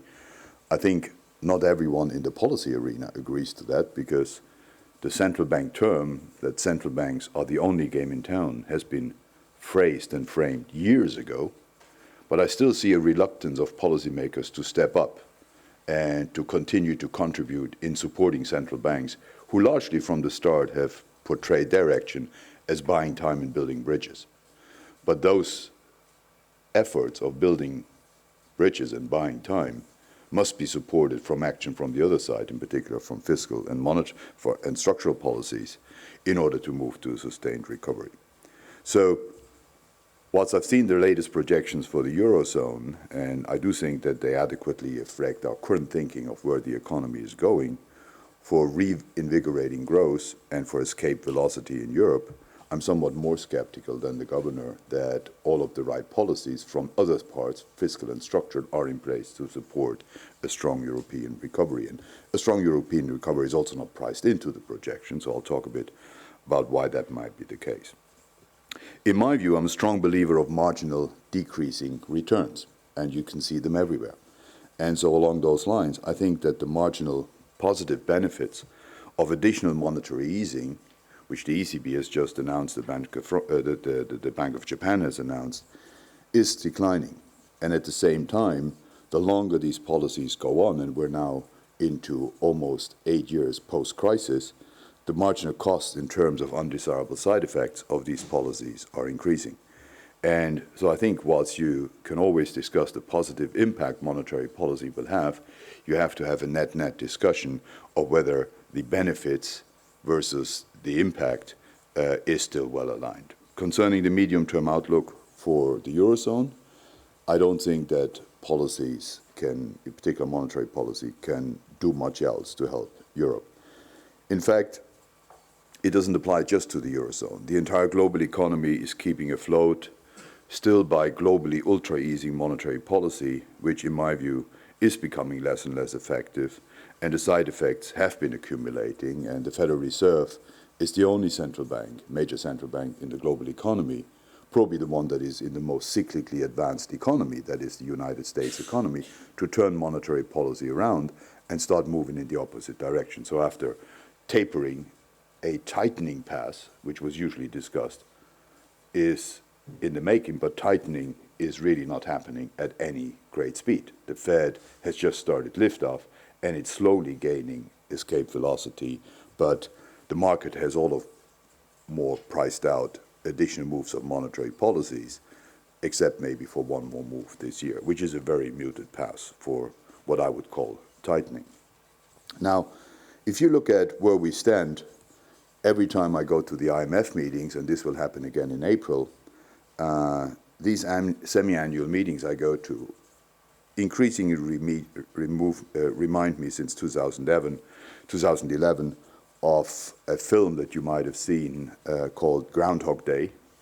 For those of you that haven't seen it, every morning in that film, Bill Murray wakes up to the music of Sonny and Cher at 6 o'clock. He relives the same day over and over again. And when I go to the IMF meetings since 2010, I have that same feeling. In autumn, the IMF lowers the forecast for the current year and announces that the economic rebound is going to happen in the following year. In winter, then, the rebound is delayed for some idiosyncratic factors, unusually cold winters normally, and it's then shifted into the second half. In spring and summer, the economy continues to disappoint, and the expected rebound is again postponed into the following year. Winter again is unusually cold again, and we start all over. And you've been seeing that for the last 7 years. If you actually look where IMF forecasts start, in the year they're made, the last point on the projection is usually a 4.5 growth rate. That was the case in 11, in 12, in 13, 14. It's actually moved up from 4.5 to almost 4.9 in the last forecast. And then when you look at what happens with these 3-year out projections, as we get closer to this end point, they're taken down at every single meeting, till in the end they end up around 3% or 2.9%. 1.5% less growth over the course of 3 years, each priced out at additional steps. But if that is the case, and it's a pattern that's been repeating for the last years, and I'm not, don't understand me wrong, I'm not criticizing the IMF. Indeed, the IMF is just one prominent example, but I could have taken many, many other projections. Most of these projections work in exactly the same way. The global economy just doesn't seem to pick up as it once did under similar circumstance before the great financial crisis occurred almost a decade ago. In my view, this is not by chance. In my view, there are two factors that are responsible for the failure of economic models in recent years. Both are not usually taken into account when forecasting and producing central bank models, and I've worked with those for many, many years, first as an academic, then as a member of the German Council of Economic Advisors, and later at the central bank, where I was, in addition to being president, the head of the economics and the research department at the Bundesbank. And all of these factors these two factors are two factors that usually these shorter-term cyclical models don't reflect. The first factor is demographics, and I'm going to talk a bit about that. The second factor is debt, excessive debt, in my view, and that's where easy monetary policy comes into play. But let me first talk a bit about demographics. While usually demographic shifts happen at glacial force, very, very slowly, and can be neglected in the short-term economic analysis, the current demographic turnaround is so severe that it matters even for cyclical outlooks. Demographics have been a strong tailwind for the global economy over the past 4 decades. These tailwinds have right now turned and are turning into strong headwinds. In some countries, like in Europe, in Germany, they've reached gale force. Due to the combination of the baby boomers in the post-war years now retiring and increasing life expectancy, significant part of the world are literally falling off what is called a democratic cliff right now. Just to give you an example for Europe. In Europe, working-age population peaked in 2011. In 2007, at the outbreak of the great financial crisis, working-age population still grew at an annual rate of 0.6%. Next year, in 2017, working-age population in Europe will shrink at an annual rate of 0.6%. This difference of 1.2 percentage points in the course of just 10 years is a major factor. And when we make model projections, we don't usually make model projections in per capita terms when we talk about monetary policy. So anything that is biasing the underlying growth rate up, like demographic factors and growth in demographics that we haven't adjusted for, are producing too optimistic outcomes. 1.2%, any swing factor you have in a growth model that produces a 1.2% lower outcome over just a decade would be the key factor you put into a model, because Europe just grows at around 1.5% at the moment, on average. So if you miss 1.2% due to demographics, you haven't got a lot of growth left. So demographics is very, very important, but it's largely ignored. It enters into the trend factors. And those trend factors, when I look at trend factors, still look way too optimistic. The IMF, over those years that I talked, over the last 10 years, has taken the global growth trend down from 4.7 to 4.0. But if you look at the numbers that the projections start with, 4.5 or 4.9, we must be in an above-average growth period. Sorry, it doesn't feel like that. And so some of the underlying demographic factors need to get into the models. Take another model. Take another country. China, the working-age population is peaking this year. Between 2007 and 2017, the growth rate of working-age population in China will have decreased on average over this decade by 2.1 percentage points. A swing factor of minus 2.1% for Chinese growth, and again the same thing holds, is a very important factor. So the question, when will China grow again at rates above 8% like in the past, is easily answered. Never again. A 6% growth is totally in line with a China growing at above 8% with a different demographics, and a decade later, China growing at only around 6%. So these long-term glacial forces are changing so dramatically because of our population dynamics and aging that they need to enter better into these models than just putting them into the unexplained trend factors and adjusting those trend factors insufficiently over time. And I think that's an important issue, because when you talk about the underlying rate of inflation, it's where, if all the cyclical factors have disappeared, where inflation will go back to. Maybe with such strong demographics, an answer of 2% might no longer be the structural answer that would be the same as when we decided about these targets 10, 20 years ago. Now, I'm not saying that central banks should revise their targets, but they need to have a thorough analysis of what the optimal rate of inflation in the current environment is and aim for that rate, rather than take it as a natural gravity constant that they work towards. I'm not advocating changing targets either, because if you credibly want to commit to a target, you cannot change your target too frequently. But that doesn't make necessarily a reasonable discussion around what is the optimal inflation target in the current world, and is that unchanged? A matter of a subject debate, and if the answer is it hasn't changed, then so be it. But what I miss in some of the central bank discussions is a very discussion around that point, rather than taking it as a given. Now let me move to the second factor, and maybe just additional number why I'm quite concerned about demographics. It's not just the absolute number of working-age population that's shrinking, it's also the share of working-age population in total population that is shrinking. A shrinking fraction of a workforce is supporting a growing fraction of retired. This means higher taxes, higher transfers, more forced savings, which is a disincentive to work, and an additional burden to growth. Less and less people are working, more and more of their income is being redistributed, a double drag on growth. And I think this is impacting massively on spending patterns and on saving patterns, and it is not excluded, in my view, that it also will have an impact on inflation patterns that we're seeing in our economies. Now, the second factor that is holding back growth, in my view, is excessive debt. Similar to demographics, debt is normally not taken into account in macroeconomic models either. Macroeconomic models, the way we use them in forecasting, are flow models. Stock variables, such as assets and liabilities, do not enter into these macroeconomic models. In earlier decades, when financial markets were a reflection of the real economy, that was justified. You didn't make a big mistake.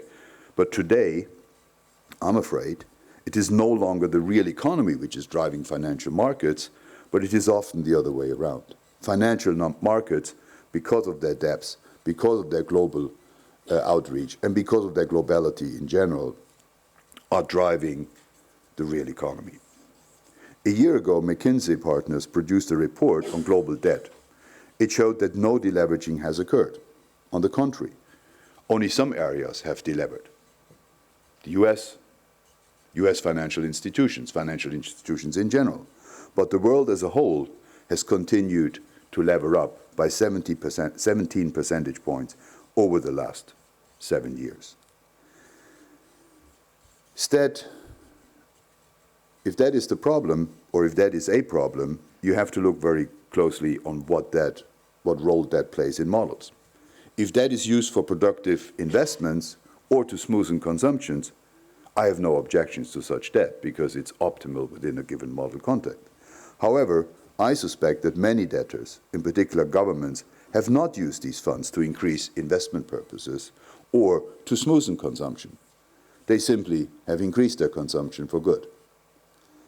And in my view, excessive consumption and using debt to finance it, usually something else has to give, and in my view, it's likely that it is investment. So in my view, excessive debt is often an indicator of just excessive consumption, with the downside that this has depleted and is continuing to deplete the capital stock and thus reduced the growth potential for our economies in the future. I'm therefore afraid that in many parts of the economy, there are over-indebted actors.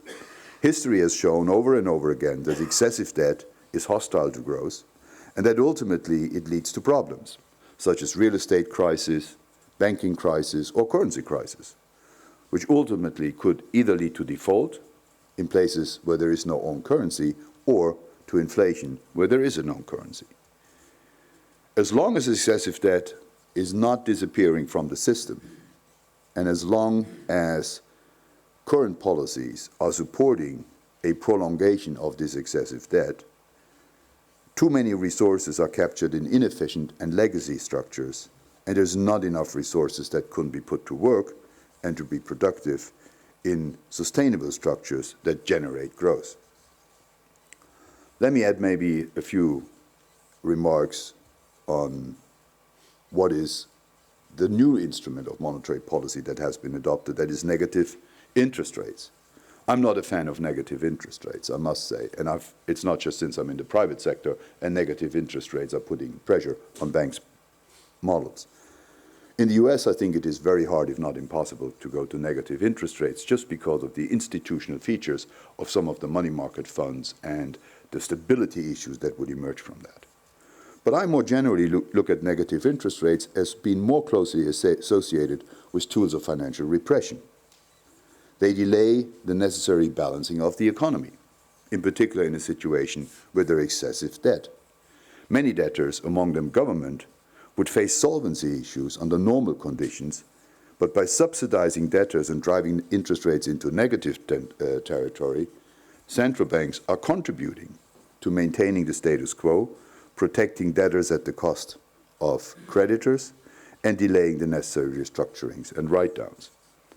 Now, I don't think that is a good idea, because if write-downs are delayed, so are recoveries.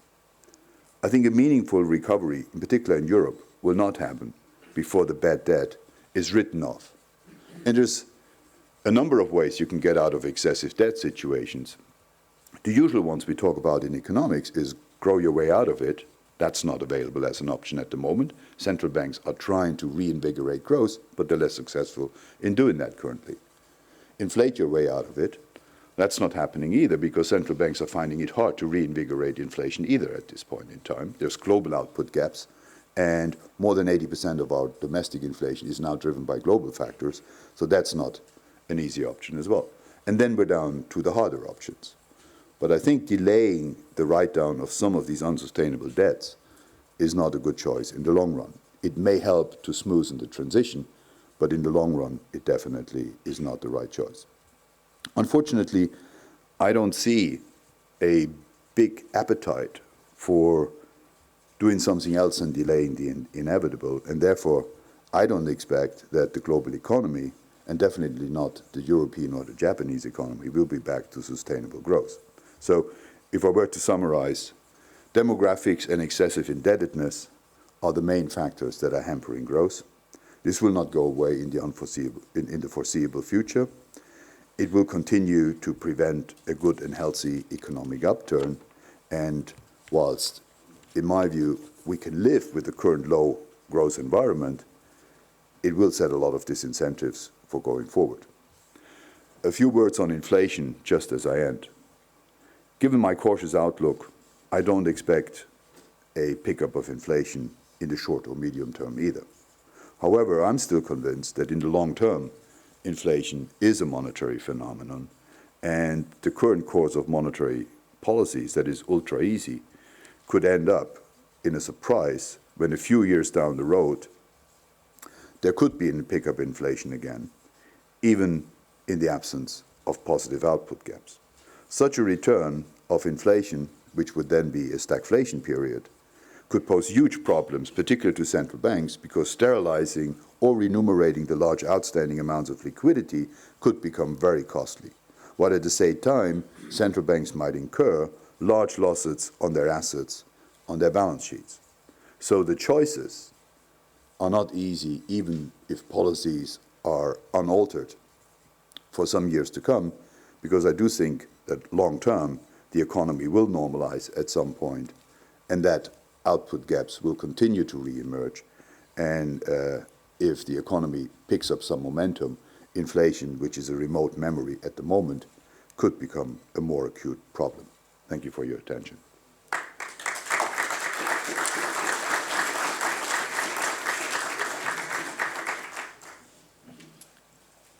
So, Axel, I will take prerogative as the moderator to ask a first question, a difficult question. So,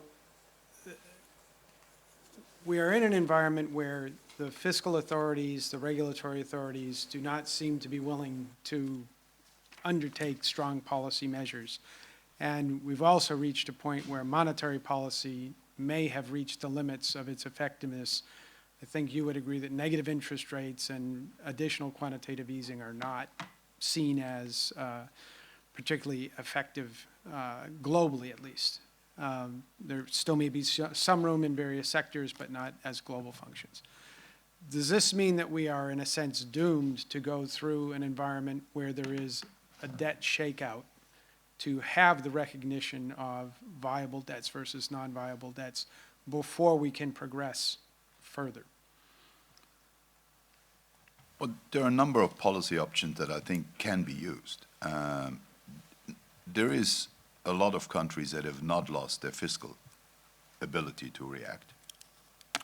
And structural policies, really in the broader sense, haven't really been tried and tested over recent years. So I do think there is an opportunity to use the current policy constellation to turn it into something different. There's a lot of discussion about the Juncker plan, investment into infrastructure, for example.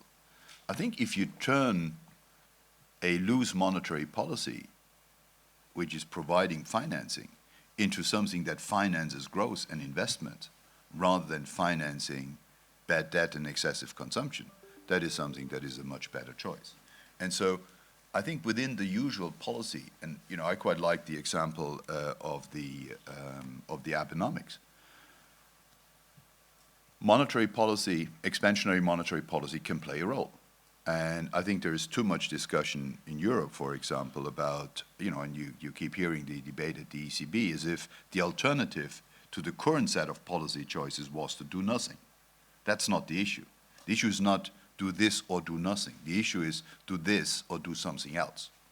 And I'm very much in favor of doing something else rather than doing nothing. Now, what can be done is current loose monetary policy can provide a bridge to financing investments in infrastructure.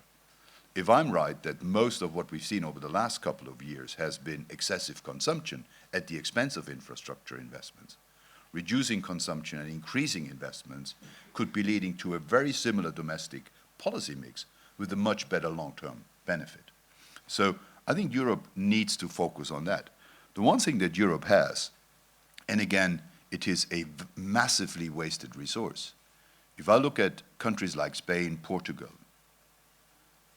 unemployment ticked up to mid-20s. It's slightly coming down. In Europe, unemployment is coming down towards 10%.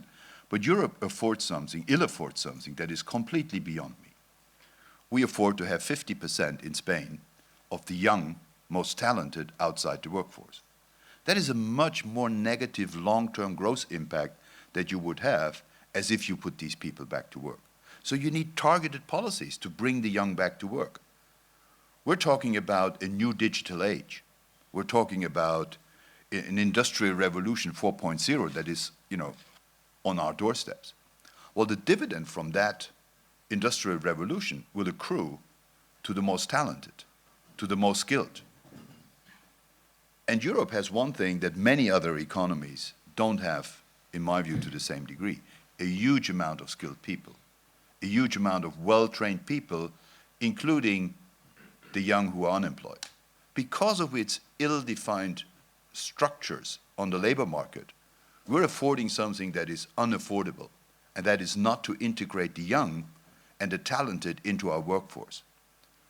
And why do we do that? Well, it's much easier to keep a 55-year-old for 5 more years in employment because his social security entitlements are huge.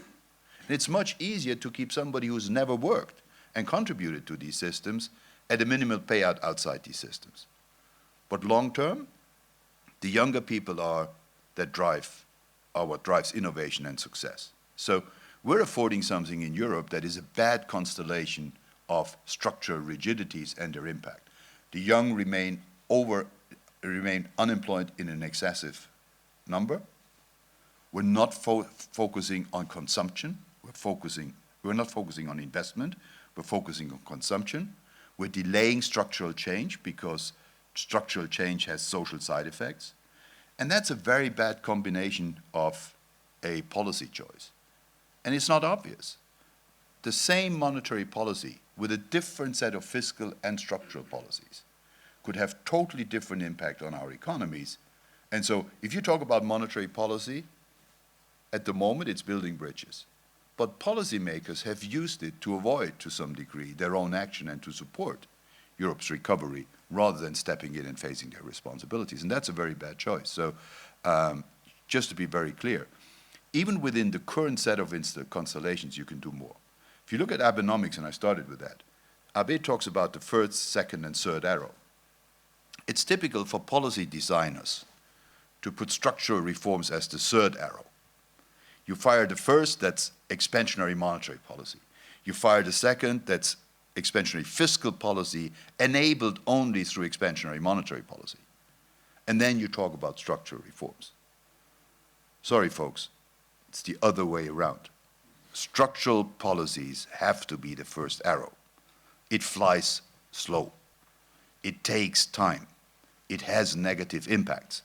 And only when you fire that first arrow, expansionary monetary policy can come in and provide the transition without taking too much of a toll on the economy.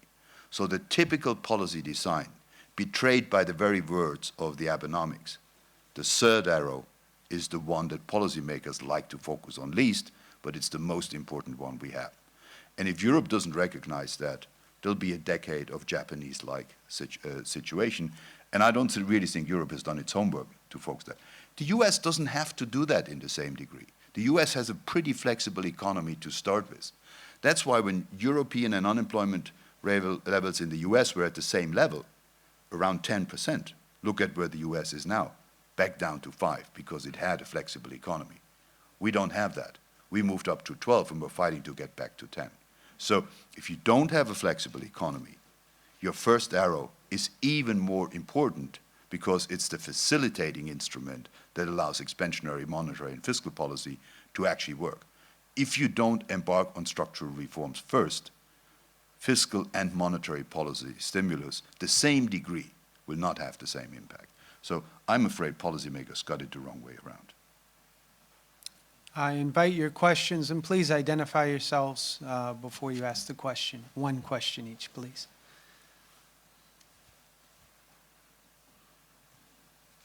Catherine Mann, Chief Economist at the OECD. Demographic fatalism seems to be the vocabulary of the day, and both for Japan and for Germany, increasing labor force participation and hours worked by women could raise GDP growth rates by as much as 0.5 percentage point.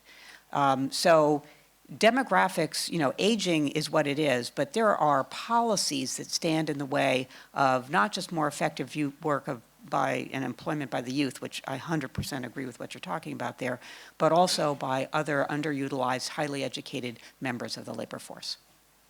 Oh, absolutely, Kathy, and I fully agree. And I think one of the criticisms you might make is in Germany, if I look at some of the program, it was in particular in Germany through the policies over the last 10 years, where the participation rate as part of a choice of policy, even under a female chancellor, has not been at the forefront of European politics. To some degree, if you talk to the commissioner that was in charge of that portfolio, Viviane Reding, she said it was actually the German policies that hindered Europe to go as fast forward as we could have done. So absolutely agree. But again, it's part of a package. It can be one element, and in particular in countries like Japan, but also in Europe, where female participation rates are very, very low. Bringing that up to a natural participation rate is very, very important. And for example, in Switzerland, and I can only talk about my small world that I'm in, you have to comply or explain. There is no law that forces female participation, but it's very clear that a target level of around 40% female participation in the workforce is what companies are working towards. And it's very clear that if we don't achieve those targets within a number of years, there will be legislation that will take companies to go there. And we at UBS, for example, have massively increased our program of inclusion and participation and diversity in running the bank, because I also agree that a diverse institution made up of a diverse set of people is actually a better institution than institutions that have monolithic structures. So absolutely, it is something that needs to be part of the policy package, and Europe has, in particular, strong work there. I can tell you, and again, we're organizing a conference I'm at the moment also chairman of the board of trustees of the DIW, which is the German think tank, and the gender balance is a key issue there, and we're organizing a conference in Germany on that. Because I feel very, very strongly that this is where we're losing a lot of traction in our most advanced economies.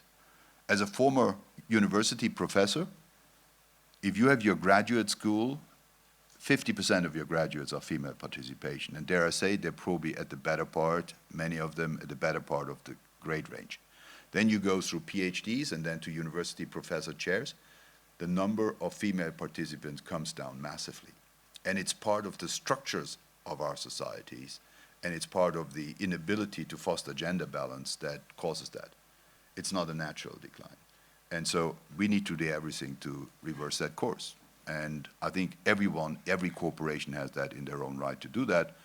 For example, what we did at the Bundesbank, we started a kindergarten for female employees. Only to the degree that you can combine workplace and family, you can actually use that. So it is up to corporations to provide measures for improving inclusion in the workforce and for having a more gender balanced workforce. It's doable. Actually, it isn't even expensive, and the benefits from that are massive. So again, Europe is not utilizing all the resources it's had. If Europe has anything, it has one of the best educated workforces globally, in particular in broad education. In Switzerland and Germany, we have an apprenticeship system where people move and train on the job. And very often those jobs are fully equivalent to university and high school degrees, because we put a lot of emphasis on educating people on the job, lifelong learning, rather than accelerated learning up to a PhD and then entering into the workforce. So both models work. And Europe should use that a lot more better. I think European growth would look quite different. Manuel? Hi, Professor Weber. Just I understood perfectly, and actually I agree on the impact of demographics on potential growth, right? However, what is not clear to me is the impact on inflation that you mentioned, because I would actually, as you said, if actually potential growth is actually lower than what policy or our models suggest, that would mean that actually our policy rates or whatever would induce higher inflation, not lower inflation. So at least at present. Down the line, I don't know. But so it's a difference between a structural and cyclical adjustments. So what did you have in mind when you mentioned that demographics do have an impact on lowering inflation? Well, no, so it's, look, what I said is about 80% of when we talk about inflation today is driven by global factors. And while some of our economies have fallen off the demographic cliff now, don't take the fact that we have a demographic problem in our societies as that the globe has a demographic problem. So global factors are quite different, but I think you need to analyze how your constellation of regional circumstance fits into this global picture. To just give you a picture on where the world is going in terms of demographics, when we designed all these policy tools, and most of the world at the time was around a 5 billion world. And the zip code of the world, where people are located, was quite different then. The zip code of the world was very simple. It was 1112. 1 billion people lived in the Americas, 1 billion in Europe, 1 billion in Africa, and around 2 billion in Asia. We're now in a 7 billion globe today. The zip code of the world is 1114. No change in Europe, no change in Africa, no change in the Americas, but from 2 to 4 billion people in Asia. That's why for us, for example, as a bank, Asia is so important. You go to 2050, another 50 years ahead, 40, another generation, the zip code of the world is again different. It's 1125, which means in a 9 billion world, only 2 billion people will live in the Americas and in Europe in what is known as the industrialized world as we come out of the 60s. If we face a 11 billion world, only 10% of world population will live in what is now the industrialized world. And that demographic is changing massively the shape of the Earth.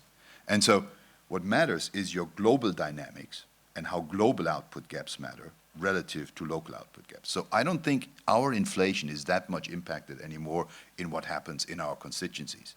For example, if there is a global workforce, and China's business model over the last 30 years has been to integrate a rural area unskilled workforce by migrating them to the cities and integrating them into the world workforce and exporting from China to the rest of the world consumer goods. That business model is now coming to the end because with the fourth industrial revolution, that dividend will no longer accrue to the unskilled that were integrated into the global work process. It will accrue much more to the skilled that are driving the front end of technology. And that's where I think within our own societies and no longer emerging markets versus industrial countries, there'll be affluent people and skilled people in emerging markets that drive this new growth, and there'll be affluent and skilled people in our own economies that drive this. And in a way, the US is in a better position to benefit, to reap more benefits of this global industrial growth in the next 10 years than they've been for a long time. And that's why I think, it really matters to make an analysis much more of your local conditions and how that influences local output gaps, usually through service sectors, and global output gaps, which drive global inflation and connected to oil. And what I've no idea where this will go. I'm not sure whether this means a higher or a lower inflation target. It really depends on the constellation of global output gaps versus local output gaps. And it could well be that in some countries it might lead to lower inflation pressures and therefore less inflation medium to long term, whilst in others it might lead to stronger inflation. Paul?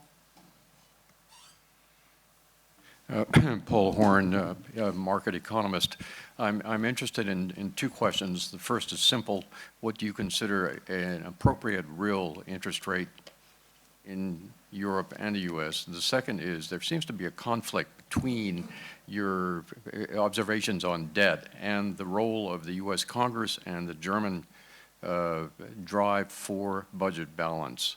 Germany is running both a fiscal surplus and a current account surplus, and yet wants deleveraging from the rest of Europe. The U.S. Congress is seeking to balance its budget. How do you reconcile those? Well, to your first question on the real interest rate, whatever my answer for the real equilibrium interest rate would be, it's at least 1 percentage point higher in the US than it is in Europe. And that is, in my view, basically driven by the fact that Europe does have quite a different long-term growth. If you actually write down a production function approach and try and understand what long-term drivers of growth would be, and you usually write down the 4 or 5 factors of production that are important: labor, technology, capital, and energy. Well, you could almost say that on all of those 4, the US almost scores 1 out of 1. Even if the shale gas revolution was a great accelerator of self-sufficiency of energy in the US at $100, it's not completely gone away at a $35 rate. It's just postponed. But the US has the deepest capital market in terms of technological innovation and the new fourth industrial revolution. The US is at the forefront. Most of those companies driving that technological revolution are within 200 miles of Silicon Valley or of San Francisco and LA. So, and in terms of population dynamics, because the US has a well-defined immigration policy and much better demographics than most other industrial countries, the US is at the forefront of that. And for demographic reasons alone, the US will grow medium to long term at least by 1 percentage point more than Europe, and therefore, in my view, should have a quite different real interest rate. And also, at the moment, I think the constellation in the US for a 2% inflation target, I've seen little evidence that speaks for revisiting that inflation target for the US, because most of these long-term factors are really not that altered, quite different in Europe. On the fiscal side, I hold a very strong view that it depends on starting conditions. If you're a net creditor to the world, like Germany is, and some of these aspirations about being able to reap the benefits of being net creditor have disappeared to some extent, because we're now in a world where basically we're having policies that support debtors rather than creditors, and zero interest rates or negative interest rates are part of that. I think it is quite a different outlook you have on that side. So the US is the largest net debtor country in the world. Germany is, after Japan and China, the largest net creditor country in the world. Germany will continue, in my view, to focus on fiscal policy that is prudent and on long-run sustainability. That's part of our economic policy framework. And intertemporal consumption smoothing has never played such a vital role in Germany as it has in many other countries. So I think the choice in Germany is one of political preferences of focusing on sustainability. In the US, it's a different issue. I think what you mentioned about the discussions between the various players, I think there's a lot of election issues there. The debt ceiling is the real issue, and I think what the US really has to put emphasis on is that debt just doesn't continue to accumulate, because, once you get close to 100%, I think debt dynamics do start to change once you're above that threshold. So I think, putting fiscal sustainability more at the forefront of medium to long-term policies, without questioning the ability of fiscal policy as a cyclical policy to respond to crisis, is the right way to go for the US. But the US still has room to maneuver relative to some other countries in Europe who are already passed way above that 100% threshold. But it's becoming a more limited fiscal space for the US as well. Well, I thank you all for joining us in these 2 wonderful opening sessions. One of the best things about GIC conferences is the breaks, where you have vociferous discussions outside in the hallway. We'll be back here in 15 minutes at 11 p.m. Thank you.